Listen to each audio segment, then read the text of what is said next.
स्थापना करण्यामध्ये सुद्धा अरण्य ऋषींचा वाटा आहे, कारण ते त्या संस्थेचे सुद्धा मुख्य प्रवर्तक आहेत। त्या संस्थेचे अध्यक्ष आज सोलापुरात नाही आहेत, त्यांनी शोक संदेश पाठवला आहे, तो मी सुरुवातीला वाचून दाखवतो की जाती पर्यावरणवादी साहित्यिक, सोलापूरचे महान सुपुत्र, आदर्श ज्येष्ठ नागरिक कल्याणकारी मंडळाचे मुख्य प्रवर्तक स्वर्गीय मारुतीराव भूषणराव चित्तपल्ली यांच्या जाण्याने आपणा सर्वांची अपरिमित हानी झाली आहे। आपला निसर्ग, पशुपक्षी, समस्त जीवसृष्टी, मानवी जीवन समजून घेत त्याचे जतन व्हावे, समृद्ध व्हावे यासाठी संपूर्ण हयात त्यांनी काढली लावली। अखेरच्या श्वासापर्यंत अरण्य ऋषींनी ज्याचा ध्यास घेतला त्या ध्येयाने ते पछाडलेले होते। आपल्या नव्या पिढीसाठी जी स्वप्ने त्यांनी पाहिली ती त्यांनी मार्गी लावली।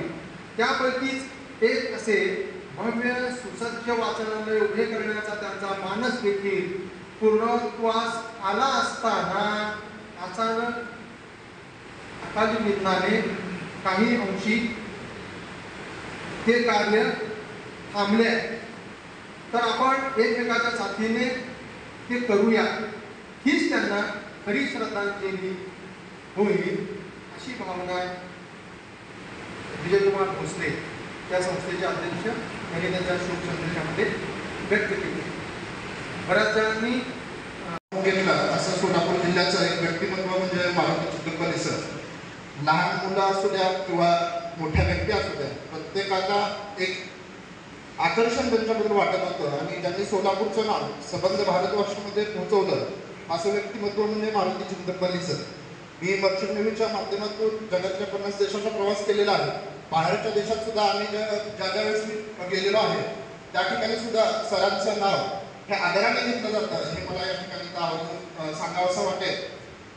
सरांची जी काही स्वप्न राहिलेली आहेत ती स्वप्न आपण सर्वजण मिळून या ठिकाणी पूर्ण करण्याचा प्रयत्न करूया।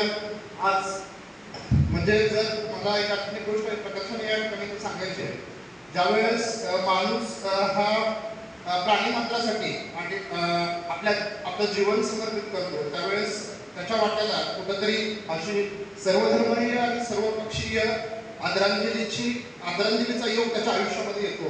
त्यामुळे प्राणीमात्रासाठी, निसर्गासाठी काम करणं हे किती महत्त्वाचं आणि मोलाचं आहे याचं ज्वलंत आणि जिवंत आणि चांगलं उदाहरण सुद्धा मारुती चित्तपल्ली सरांच्या माध्यमातून आपल्यासमोर उभं राहिलेलं आहे।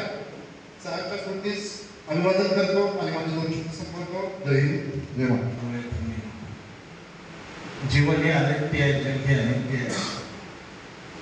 या अनित्य जगामध्ये माणूस जन्माला आला की मृत्यू आहे। जीव, जरा आणि मृत्यू हे माणसाचं आयुष्य आहे। जन्म घेणं आणि मृत्यू पावणं हा निसर्गाचा नियम आहे आणि त्या निसर्गामध्येच काम करणं हे मानवाचं काम आहे आणि त्या मानवाचं काम करण्याचं काम पद्मश्री मारुती चित्तपल्ली यांनी केले। एका मारुतीने सूर्याला पकडले आणि आमच्या मारुतीने अरण्याला पकडले आणि अरण्याला पकडून अरण्यात असा घुसला की अरण्य ऋषी होऊन गेले। एक मजा बघा, सोलापूरमध्ये एक अरण्य नाही, एक जंगल नाही, एक अरण्य नाही। झाडं लावायचं म्हणलं तर आम्ही 80 माणसं आहोत, पण सोलापूर मधला एक माणूस अरण्य ऋषी होतो।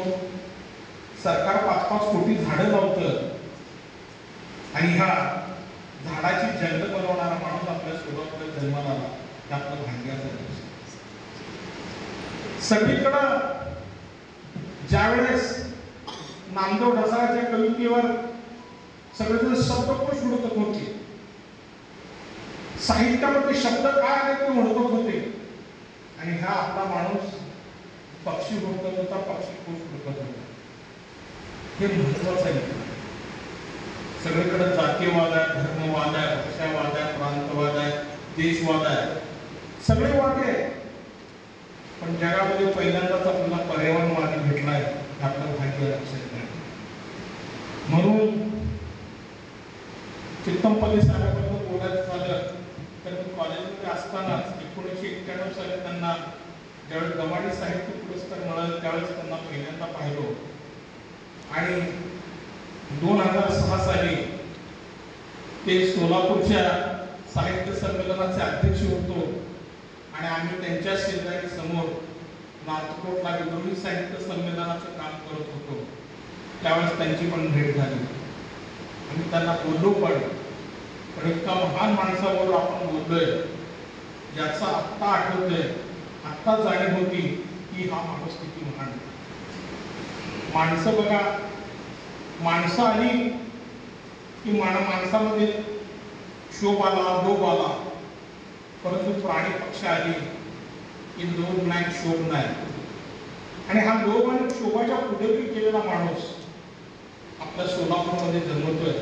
खरं तर हजारो रुपये ते यायला पाहिजे होते आणि त्यांना श्रद्धांजली व्हायला पाहिजे. आपणच कर्म कुंठित आहोत, आपणच कर्म कुंठित आहोत. सगळे जण म्हणतात की त्यांचं आवडलेलं स्वप्न पूर्ण करायचं. मी तर म्हणतो स्वप्न काय पूर्ण करायचं, साधी गोष्ट आहे. आपण प्रत्येकाने एक झाड जरी लावलं तर त्यांचं पूर्ण होणार आहे स्वप्न. त्यांचं मोठं स्वप्न नाही आहे, त्यांचं स्वप्न मोठं नाही आहे. त्यांचं आपण सगळे शोधतोय, मला आता दम लागलाय, मला आता हे लागलंय, मला ते लागलंय. पण निसर्गानं आपल्याला किती दिलंय याची माहिती आपल्याला त्या माणसाने दिली. आणि ही माहिती आपण घेऊन आपण नुसतं जीवन जरी जगलो तर आपलं जीवन मोठं होणार. म्हणून मारुती चित्तंबरबद्दल जितकं बोलावं तेवढं थोडं आहे. बघा तुम्ही, जगामध्ये सगळीकडे पर्यावरणाच्या आंदोलन चालू आहे. पर्यावरणासाठी काय काय करले गेली 50, 60, 100 वर्षापासून जगातले सगळे देश पर्यावरणासाठी काम करायला लागले. फ्रान्सचे करार म्हणा लागले, पॅरिस करार म्हणून प्रसिद्ध व्हायला लागले, भारतामध्ये झाडं लावा म्हणून सांगायला लागले.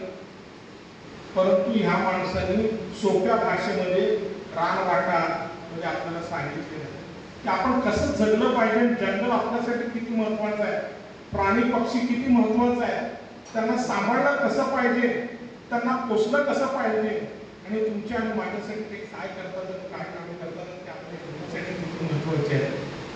Woods are lonely, dark and deep, but I promise to go before I speak असं म्हणतो आणि इथेच थांबतो. जय हिंद, जय भारत. जो यादों में आपने अपनी जज्बातों को बिखेरे डूब कर, जो यादों में अपनी जज्बातों को आपके लफ्जों की कीमत हो गई है. ही किंमत आहे जी नाही समोर आलेली आहे आणि त्या किमतीचा फळ म्हणजे अत्युच्च जो काही सन्मान घडलाय चित्तरपल्ली सरांचा, पद्मश्रीचा, तो महत्त्वपूर्ण आहे. काही माणसं काही नको असं म्हणणारे असतात आणि बरंच काही देऊन जातात. असं दातृत्व असणारा, साधा भोळा, मोकळ्या मनाचा, निर्मळ भावनेचा अशी व्यक्ती म्हणजे का? त्यांना पाहिल्यापासून आपल्याला दिसायचं हे लेखक आहे, हे मनात बसतात, वागायला भीतात नाही, वागायला भीत नाही. आपल्याला त्यांनी सांगितलं वागायला जर घ्यायचं नसेल तुम्हाला तर तुम्ही मेकअप करून रानात जायचं नाही. काल मी बोलले